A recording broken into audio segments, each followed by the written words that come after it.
바울과 실라 일행이 이제 드로아에서 마게도냐로 건너와서 우리를 도우라라고 하는 그 환상을 보고 드로아에서 배를 타고 마게도냐로 이제 건너가게 됩니다. 그 내용이 이제 지난 주일에 살펴보았던 내용입니다. 그리고 그 여정들이 이제 오늘 본문 말씀 가운데 등장하고 있는데 지도를 하나 보여드리겠습니다. 자, 지도를 보면 오른쪽이 이제 터키라고 되어 있죠. 튀르키예입니다. 지금은. 그리고 이제 왼쪽이 그리스입니다. 그리스 헬라. 네, 알렉산더가 이제 통치했던 그리스 헬라 제국이죠. 그래서 헬라 제국이 이제 무너지고 로마가 그 제국을 다 차지하면서 사도 바울 시대 때는 이 땅들이 다 로마 제국의 영토에 다 들어 있었습니다. 사도 바울과 실라 일행이 터키라고 써 있는 그 서쪽에 보면 이제 아소 드로아라고 하는 지역이 나오죠. 그 드로아라고 하는 그 항구 도시에 와 있었습니다. 그리고 그곳에서 건너와서 우리를 도우라라고 하는 환상을 받고 배를 타고 오늘 11절 말씀에 보면 사모드라게, 그 사모드라게는 섬이죠. 섬. 그 위쪽에 보면 섬입니다. 섬. 그 섬을 지나가지고 이제 배를 타고 쭉 올라가 보면 네아폴리, 빌립보 이렇게 나오는 그런 여정입니다. 오늘 11절 말씀에 나오는 지명들이 다 저 지도에 들어있는 내용이고 이번에 우리가 그리스 튀르키예 성지 답사에서도 저 지역들을 다 이렇게 이제 가보게 되었고 방문을 해보았습니다. 이번에 이제 이 답사 일정에서도 이제 이 빌립보라고 하는 저 도시에 저희들이 이제 방문하게 되었는데 성경에 모사된 그대로였습니다. 성경에 이렇게 서술되어져 있는 내용 그대로 저희들이 빌립보에 가보니까 정말로 그 빌립보가 아주 높은 성벽으로 쌓여진 성이 있는 그런 도시였습니다. 우리 그 다음 그림 한번 보겠습니다. 네, 이렇게 되어 있습니다. 그래서 아래쪽에 이제 주로 도시들이 위치해 있고 위쪽으로는 도시가 없는데 그 이유는 다 산 언덕입니다. 그러니까 높은 산 언덕이니까 거기에는 마을이 들어설 수가 없고 그 꼭대기에 보면 이제 신전들 뭐 이렇게 이제 위치해 있습니다. 아크로폴리스라고 하는 그런 신전들이 위치해 있고 저희는 이제 오른쪽 그림의 오른쪽에 보면 극장이라고 써 있는 데가 있습니다. 여기 로마 원형 극장인데 거기에서 뭐 문화 공연 이런 것들을 많이 했었는데 이제 네로 황제 때부터 기독교 신앙을 박해를 하면서 그곳에서 믿는 신자들을 사자밥으로 던져줬습니다. 네, 사자들을 그 밑에 이제 풀어놔가지고 기독교 신자들을 사자 먹이로 이렇게 주면서 그 극장에 앉아가지고 그 광경을 지켜보면서 막 즐거워했다는 거예요. 네, 얼마나 이게 끔찍합니까? 그렇죠? 사자가 사람을 잡아먹는 그 광경을 유희로 즐겼다는 거예요. 로마 제국이 믿는 신자들 우리 신앙을 지키기 위해서 사자밥이 되는 것도 목숨을 지키면서까지 그렇게 믿음을 지켰다라고 하는 사실을 저희들이 그 극장에서 아주 뭉클한 감동으로 우리가 받았습니다. 그래서 그 극장을 지나가지고 이제 왼쪽으로 쭉 서쪽 방면으로 쭉 걸어가면 그 중간쯤에 보면 전통적인 감옥이라고 하는 글자가 보이는데 거기에 바로 사도 바울과 또 신라가 감옥에 갇혔던 장소가 거기에 있습니다. 그래서 우리가 바울의 감옥을 다 이제 이렇게 들여다봤는데 밤중에 바울과 신라가 찬송함으로 지진이 나서 옥문이 열렸더라 이렇게 이제 성경에 보면 나오는데 실제로 그 감옥이 돌로 이렇게 쌓아진 그런 굴 같은 감옥이어서 정말 옥문이 열리려면 지진이 나야 그 옥문이 열릴 수밖에 없는 그런 구조로 되어 있습니다. 그러니까 성경의 기록이 얼마나 사실적인지를 우리가 저기에 가서 이렇게 이제 살펴보게 되었습니다. 그리고 그 왼쪽 끝으로 가서 이제 붉은색 점으로 쭉 되어 있는 그 도로를 따라 이게 에그나티아 도로라고 하는데 사도 바울이 걸어갔다고 하는 그 도로를 따라서 다시 우리가 쭉 오른쪽이죠. 네, 오른쪽 방향으로 돌아서 이렇게 나오게 됐습니다. 그리고 그 도시에 이제 보면 가장자리에 이렇게 성벽으로 둘러싸여 있습니다. 그래서 빌립보는 유럽의 첫 성이다 이렇게 묘사하고 있는데 실제로 저렇게 성벽으로 둘러싸여져 있는 도시였습니다. 자, 그래서 12절에 보면 거기에서 빌립보에 이르렀다. 빌립보는 마케도니아 지방에서 으뜸 가는 도시요 로마 식민지였다 그랬습니까? 마케도니아 스테이트, 마케도니아 주에 속한 도시였는데 이 도시가 로마 식민지, 그러니까 다 식민지인데 특별히 이 빌립보 성이 로마 식민지로서 아주 특권을 누리던 그런 도시였습니다. 왜 이 도시, 이 성이 로마 식민지가 되었느냐면 이제 로마 황제였던 줄리어스 시저를 살해한 사람들이 있었습니다. 그 사람들을 이제 반란이죠. 로마 제국에 대한 반란을 일으킨 사람들을 이 BC 42년 안토니아 옥타비안이라고 하는 사람이 이 빌립보에 와가지고 그 사람들과의 전쟁에서 이기게 됩니다. 그 사람들을 진압하게 되죠. 그래서 그 승전 기념으로 이 빌립보 도시를 로마 시로 이제 이렇게 인정을 해준 겁니다. 그래서 로마 이 빌립보 성은 로마 황제의 권한 아래에 있는 그 도시로서 인정을 받게 된 겁니다. 그러니까 마케도니아 주 정부의 영향을 받는 게 아니라 이탈리아 로마 황제의 영향을 받는 도시가 유일하게 이 빌립보 도시였다라는 것입니다. 여기에 나오고 있는 이 옥타비안 이 사람이 결국에 이제 나중에 로마 황제에 오르게 되는 사람입니다. 로마 황제가 되는데 이 사람이 누구냐면 누가복음 2장 1절에 나오는 아우구스투스, 아구스도가 호적명을 내림에 모든 사람은 자기 고향으로 돌아가서 호적하라 명을 내림에 라고 말하는 아구스입니다. 그 아구스도입니다. 아구스도. 네, 아구스투스. 네, 그 옥타비안이라고 한 사람이 이제 아구스도, 성경에 나오는 아구스도입니다. 그래서 이제 요셉과 마리아도 이 황제의 명이 있기 때문에 고향 베들레헴으로 가게 되는 것이죠. 그러니까 성경의 기록이 얼마나 이 역사와 맞물려 가지고 사실적으로 기록되고 있는지 우리가 연구하면 연구할수록 놀라지 않을 수가 없습니다. 그래서 이 첫 번째 주제 우리 같이 보겠습니다. 첫 번째 주제 같이 읽겠습니다. 시작. 마케도니아인의 환상을 통해 새로운 도시인 빌립보에 도착한 바울과 실라 일행은 복음 전도의 간절한 열정으로 자신의 동족 유대 사람들을 찾아 나섰고 마침내 기독교 신앙의 첫 개종자를 얻게 됩니다. 그랬습니다. 바로 기독교 신앙의 첫 개종자 누구입니까? 루디아입니다. 루디아. 오늘 말씀에 나오죠. 루디아. 영어로는 리디아 이렇게 나오는데 루디아라고 하는 여인이 기독교 신앙의 첫 개종자로 오늘 말씀 가운데 등장하게 됩니다. 자, 이 여인은 정말 참 믿음의 귀감이 되는 정말 우리가 본받아야 되는 그런 여인으로 등장합니다. 바울은 새로운 도시를 방문할 때마다 자기의 동족 유대인들이 모여 있는 공동체 회당 공동체를 방문하여서 복음을 전하는 일을 계속해서 했습니다. 그래서 바울이 빌립보에 도착했을 때도 이 빌립보 성에 유대인 회당이 있나 이렇게 다 둘러봤는데 그 성 안에는 유대인 회당이 없었습니다. 그래가지고 할 수 없이 이제 바울과 실라 일행이 그 빌립보 성 바깥으로 나가가지고 유대인 기도처가 있나 유대인들이 머무는 공동체가 있나 이렇게 살펴보는 가운데에 성 바깥에서 빌립보 성에서 조금 떨어져 있는 그 성 바깥에서 이제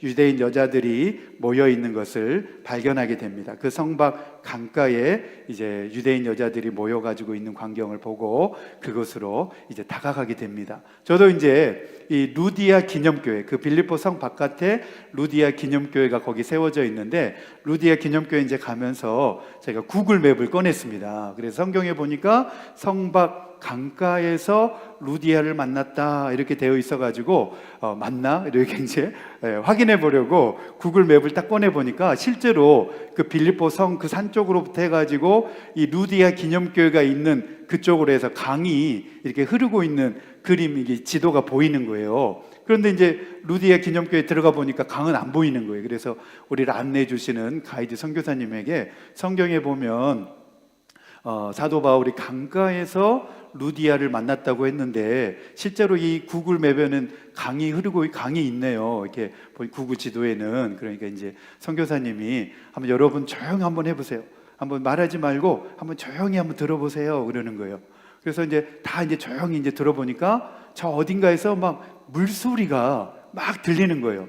물소리가 막 들리면서 이제 루디의 기념교회 바로 옆으로 선교사님 우리를 안내해 주시는 거예요. 한번 저를 따라가 보세요. 그러면서 한번 따라가 보니까 그 언덕 아래로 아주 큰 물줄기가 막 아주 흘러가고 있는 강이 보이는 거예요. 그러면서 저희들이 이제 그 강가로 이렇게 내려가 보니까 정말 깨끗하고 바닥이 다 보이는 아주 그 투명한 물이 정말 풍부하게 막 지금도 막 그렇게 흘러가고 있는 거예요. 그러면서 저희가 손뼉을 막 쳤어요. 야, 어쩌면 성경에 묘사된 그대로냐, 막 이러면서 저희가 감탄하고 놀라지 않을 수가 없었습니다. 그래서 이 그리스는 동방 종교회니까 동방 종교회에서 그곳에다가 바울이 루디아를 만난 기념으로 해가지고 세례터를 만들어놨습니다.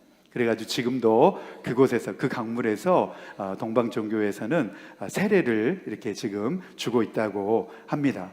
그래서 우리가 성경을 보면서 사도 바울이 강가에서 루디아를 만났다고 했는데 지금도 실제로 그렇게 그 장소에 그렇게 기념을 해놓은 것을 보게 되었습니다. 특별히 유대인들의 회당이 없고 기도처만 있는 것을 이렇게 보게 된 이유는 유대 법에 따르면 성인 남자 10명이 있어야 회당을 세울 수가 있는데 그만큼 이 빌립보 시에는 유대인들이 많이 살지 않고 있었다는 것을 이 기록을 통해서 우리가 생각을 해볼 수 있습니다. 그러니까 유대인 성인 남자 10명이 없어가지고 회당을 세울 수 없었다는 거예요. 그냥 유대인들이 모여서 그냥 기도처만 이렇게 만들어 놓았다는 거예요. 그것도 특별히 여자들이 그렇게 모여가지고 기도처로 삼고 그래서 모여 있었다는 거예요.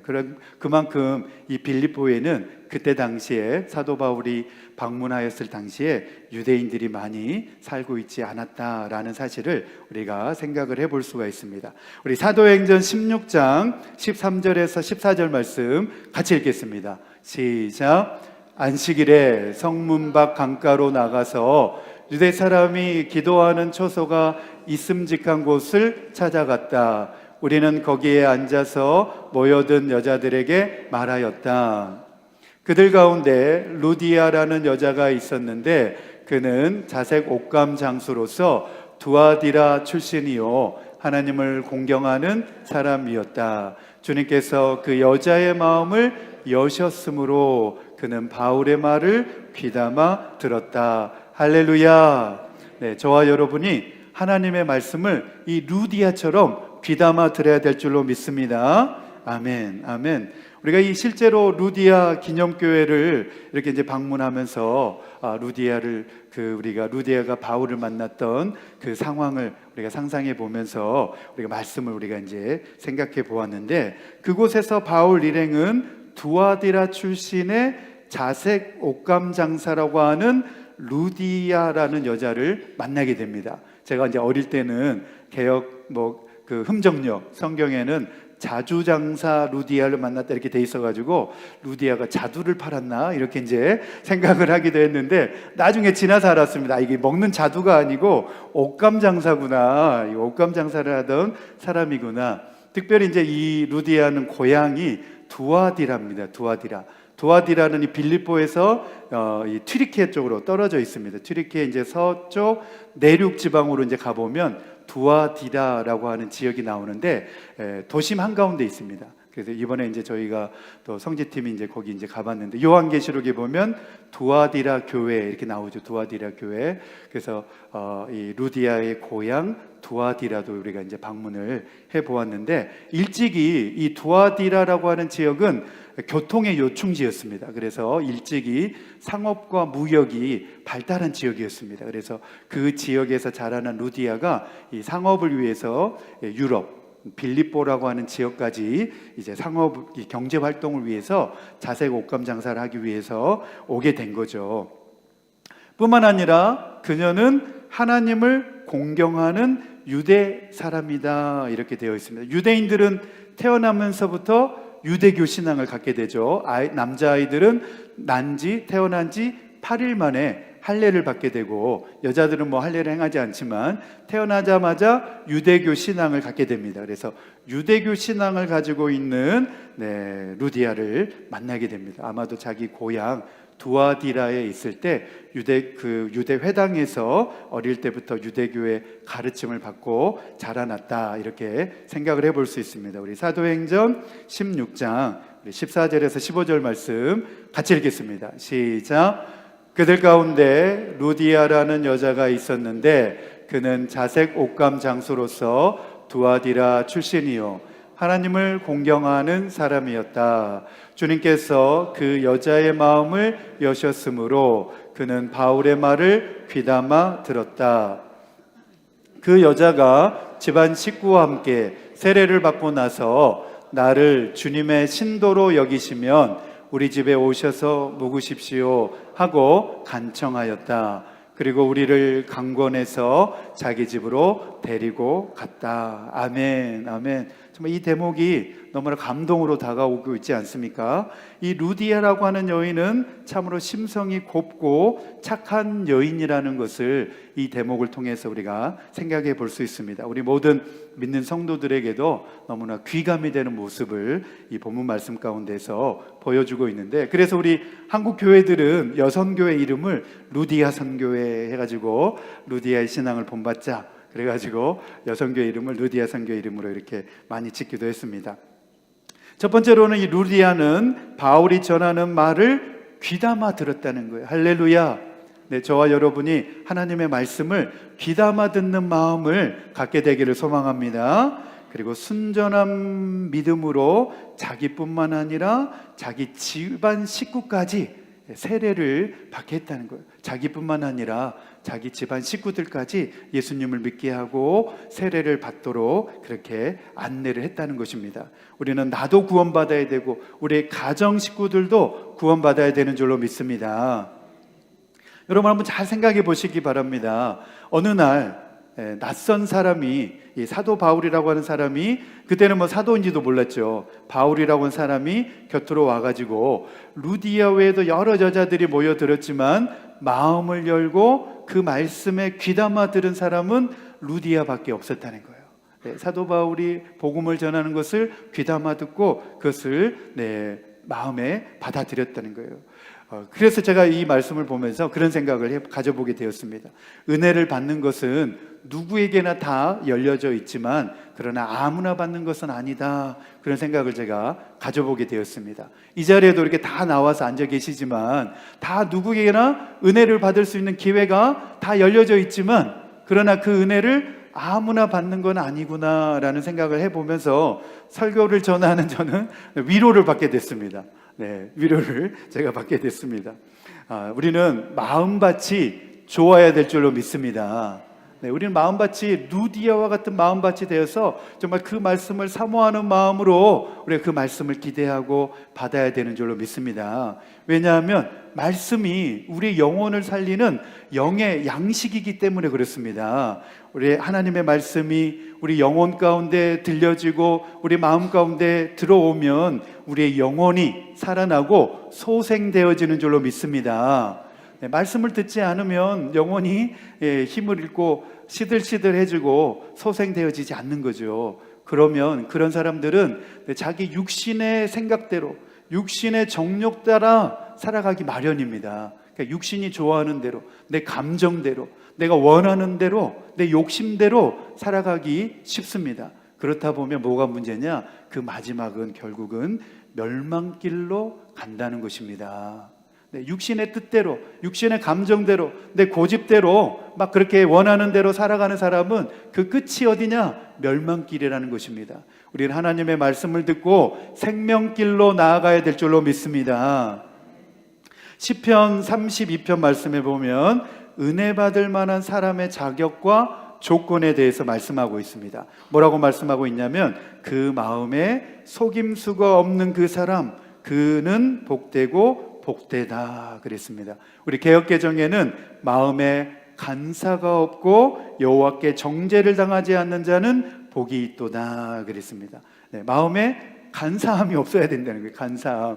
저 사람 왜 이렇게 간사하지? 우리 그런 말 쓰잖아요. 그렇죠? 저 사람 보면 너무 간사해. 뭐 이런 말 쓰잖아요. 마음에 그런 간사함이 없어야 된다는 거예요. 시편 우리 32편 1절에서 2절입니다. 같이 읽겠습니다. 시작. 복되어라 거룩한 죄 용서받고 허물을 벗은 그 사람, 주님께서 죄 없는 자로 여겨주시는 그 사람, 마음에 속임수가 없는 그 사람, 그는 복되고 복되다 그랬습니다. 네, 거역한 죄 용서받고 허물을 벗은 그 사람이 복되다는 거예요. 그리고 네, 주님께서 죄 없는 자로 여겨주시는 그 사람, 마음에 속임수가 없는 그 사람이 복되다 그랬습니다. 네, 시편 32편은 누가 지은 시냐면 다윗이 지은 시입니다. 다윗이 언제 이 시를 지었냐면 다윗이 밧세바를 간음하고 그리고 범죄한 다음에 나단 선지자가 그것이 죄입니다 라고 질책한 다음에 엎드려 회개하고 이 시를 짓게 되었습니다. 그래서 이 시편 32편은 다른 주제로 이렇게 말합니다. 회개의 기쁨, 그리고 회개함의 축복이라는 주제로도 잘 알려져 있는 시입니다. 무슨 말입니까? 구원의 은혜가 임하는 조건으로 반드시 회개가 동반되어져야 한다라고 하는 사실입니다. 죄에 대해서 우리는 철저하게 회개해야 비로소 하나님의 구원의 은혜가 우리에게 임하게 된다는 거예요. 죄가 뭔지도 모르고 죄를 지으면서도 아무렇지도 않게 사는 것은 벌써 죄에 오염되어 있기 때문에 그렇습니다. 죄에 중독되어 있는 사람은 이제 양심이 묻어져 가지고 죄를 지어도 내가 죄를 짓는지 모르고 그렇게 사는 거예요. 그러나 죄가 얼마나 무서운지를 알아야 우리는 그 죄 앞에 다윗처럼 철저하게 회개하는 줄로 믿습니다. 여러분, 죄가 얼마나 무서운 것입니까? 예수님께서, 아무 죄 없으신 예수님께서 그 죄를 없이 하시고자 이 땅에 오셔서 모진 채찍과 그 십자가의 끔찍한 처형을 받으셨지 않습니까? 그 죄의 대가를 치르신 것이 바로 예수님이셨습니다. 그러므로 우리가 그 죄가 얼마나 무서운 것인지를 우리는 잘 알아야 되는 것이죠. 죄가 없으신 하나님 아들 예수님께서 그 죄값을 치르시기 위해서 십자가의 그 모진 고통을 당하셨다라고 하는 사실에서 우리는 죄가 얼마나 무서운지를 우리는 깨달아야 된다라는 사실입니다. 우리가 매주 수요일마다 우리 장로교 신앙고백의 근간이 되는 웨스트민스터 신앙고백에 대해서 우리 차근차근 한 챕터씩 우리가 배우고 있습니다. 지난 수요일에는 제 15장에 있는 생명에 이르는 회개라는 주제를 가지고 우리가 지난 수요일에 이렇게 나눴는데, 지난주 수요일 설교 영상을 보시고 어떤 권사님께서 저에게 카톡을 보내오셨습니다. 저에게 이제 카톡을 보내오시면서 뭐라고 말씀하셨냐면, 제게 있어서 죄는 너무나 중요하고 심각했습니다. 죄가 무엇인지 모르고 교회를 오랫동안 다녔습니다. 중략하고 시간이 없으니까 제가 간증문을 쓰다가 내가 죄인임을 깨닫게 하신 하나님이라고 그 간증문을 쓰다가 제 자신이 죄인임을 깨닫게 하시는 순간 곧 예수 그리스도는 살아계신 하나님으로 다가왔습니다. 그리고 저는 철저하게 회개하였습니다. 그러면서 저에게 이렇게 카톡의 내용을 쭉 보내주셨습니다. 그 내용을 읽으면서 저에게도 참 은혜가 됐습니다. 제가 죄인임을 깨닫게 되는 순간 비로소 예수 그리스도가 나의 하나님으로, 나의 구원의 하나님으로 다가오게 되었다는 것입니다. 할렐루야! 예수님이 나의 구원의 하나님으로 다가오셨습니까? 아멘, 아멘, 아멘. 시간이 없으니까 우리 웨스트민스터 신앙고백 내용은 생략을 하고 넘어가겠습니다. 루디아는 이 오래전부터 유대교 신앙을 가진 여자로서 하나님을 공경하는 사람이었다, 이렇게 소개하고 있습니다. 하지만 이 사도 바울이 전하는 예수 복음의 말씀을 듣고 그녀는 회개하였습니다. 그리고 자신만 회개한 것이 아니라 자기 집안 식구들까지도 회개하고 죄 용서함을 받는 세례를 받았다라고 하는 이 사실이 너무나 중요한 사실입니다. 루디아의 마음 속에서부터 예수 그리스도의 복음을 통한 진정한 회개가 일어났다라고 하는 사실을 우리는 이 대목에서 살펴볼 수 있게 됩니다. 이 사실을 우리가 어떻게 확신할 수 있느냐? 바로 바울로부터 세례를 받은 후 그녀의 극진한 태도에서 우리는 그녀가 회개를 하고 예수님을 영접한 사람이다 라고 하는 사실을 확인할 수 있습니다. 15절 말씀에 보면 그 여자가 집안 식구와 함께 세례를 받고 나서 나를 주님의 신도로 여기시면 우리 집에 오셔서 묵으십시오 하고 간청하였다. 그리고 우리를 강권해서 자기 집으로 데리고 갔다. 이렇게 되어 있습니다. 여러분, 바울은 지금 낯선 사람입니다. 생전에 한 번도 만나지 못한 사람입니다. 그런데 바울이 전하는 그 복음을 듣고 내가 은혜 받은 그 보답을 지금 루디아가 하고 있지 않습니까? 정말 그 마음속에 복음이 들어오고 구원의 확신을 가지고 하나님의 자녀가 된 사람들은 이 루디아처럼 하나님의 일을 하는 사람들에게, 주의 종들에게 이렇게 대하는 자세를 볼 수 있습니다. 저는 이제 목회자니까 성도님들이 어떻게 하는지 이게 다 보지 않습니까? 근데 우리 교회도 보면 우리 권사님들이나 우리 집사님이나 장로님들이나 정말 주의 종을 깍듯하게 대하시는 분들이 너무 많습니다. 너무 귀한 모습이죠. 네, 정말 그런 분들 보시면 그 속에 구원의 은혜가 임하신 분이구나, 이렇게 정말 느껴질 때가 너무나 많이 있습니다. 네, 오늘 말씀의 결론입니다. 빌립보성에서 사도 바울이 전하는 이 복음의 말씀을 듣는 루디아라는 여인은 사도 바울이 전하는 그 복음의 말씀을 귀담아 듣고 마음의 변화를 받아 예수님을 믿고 새 사람이 되는 구원의 역사가 일어났을 뿐만 아니라 자기 온 집안 식구들이 믿고 세례를 받는 이런 감격스러운 일이 이 빌립보 성 가운데 있었습니다. 그리고 그것이 시초가 되어져서 빌립보 교회가 세워지는, 출발되어지는 시점이 되었습니다. 그리고 빌립보 교회는 바로 사도 바울이 전도 여정 내내 사도 바울의 모든 필요한 것들을 공급하고 재정으로, 물질로 후원하는 그런 교회가 되었습니다. 우리 빌립보서 4장 15절에서 16절입니다. 같이 읽겠습니다. 시작.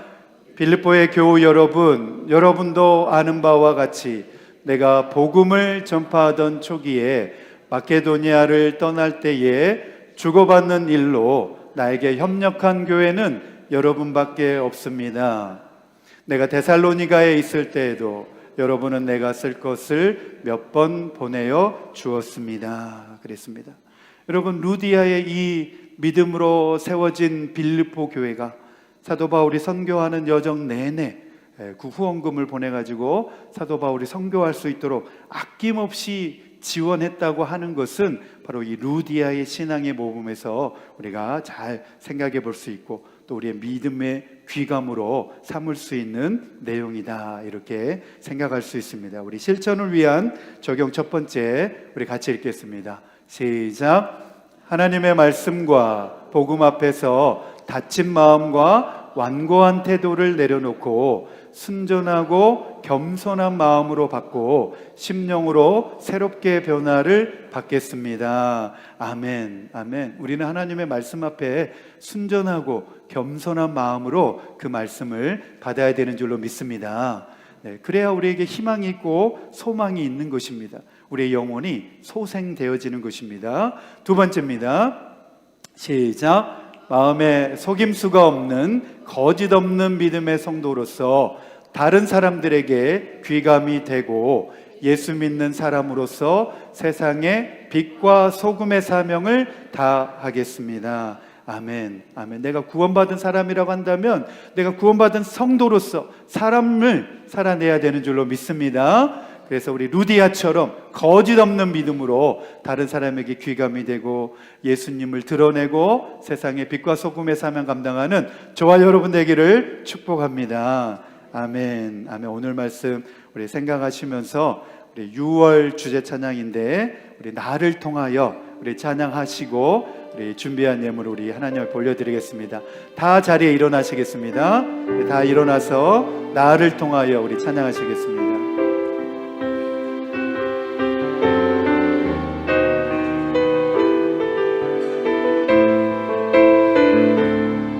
지금 서 있는 이곳에서 높임을 받으소서. 내가 밟는 땅 주님의 땅이니 하늘이 주의 이름 높이 올리며 넓은 바다가 주를 노래해 모든 만물 주를 경배해 모든 입술 주를 찬양해 천지를 만드신 만물의 통치자 높임을 받으소서 내 평생에